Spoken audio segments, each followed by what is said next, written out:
Euro dollar. So while the euro is looking a little bit stretched at this point, it would be hard to see this market not take out or test that March multi-year low at 104.62 at this point.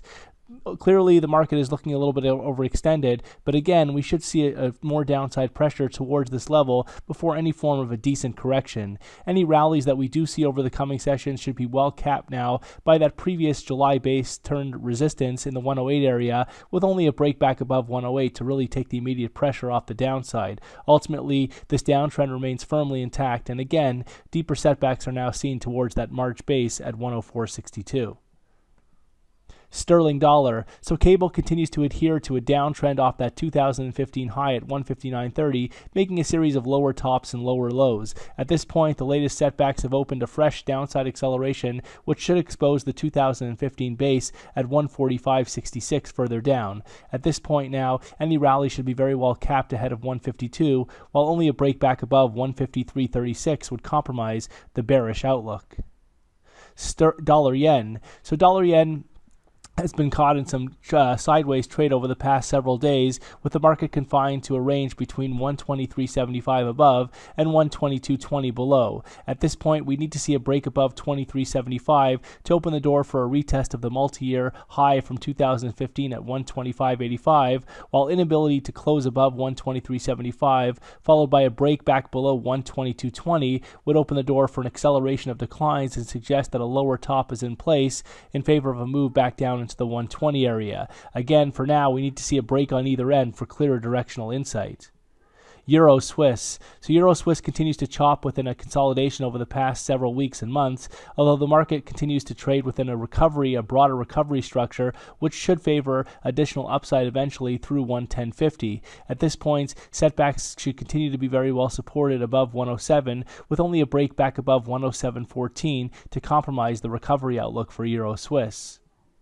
Aussie dollar. So Aussie remains locked within a downtrend despite this latest recovery rally, though if the market establishes back above 73.82, this would take the pressure off the downside and potentially open a medium-term shift in the structure. But while the market holds below 73.82 on a close basis, there's risk for a lower top and fresh downside in the sessions ahead back towards that multi-year low just ahead of 69 from earlier this year, back in the month of September.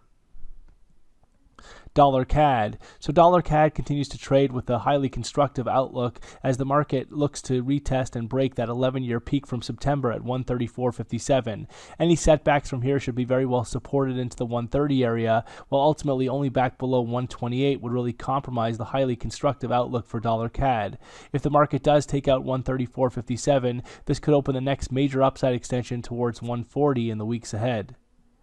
Kiwi dollar. So Kiwi has seen some corrective gains in recent trade and is now trading decently off that multi-year low that we've seen back in August. At this point, though, the downtrend remains firmly intact, and only back above the 69 area would compromise this outlook and put the pressure potentially on the top side. Until then, look for a lower top somewhere ahead of the 68 area in favor of the next major downside extension back towards and eventually below those August lows in the 62 area.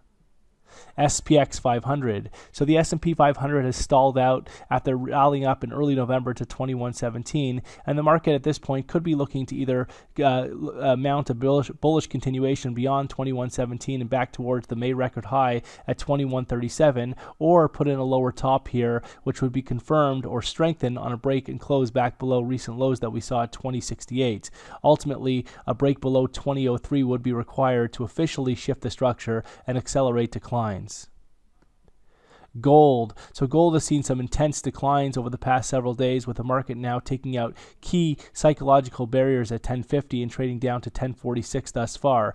At this point, though, daily studies are overextended, so it wouldn't be shocking to see some form of a corrective rally over the coming sessions.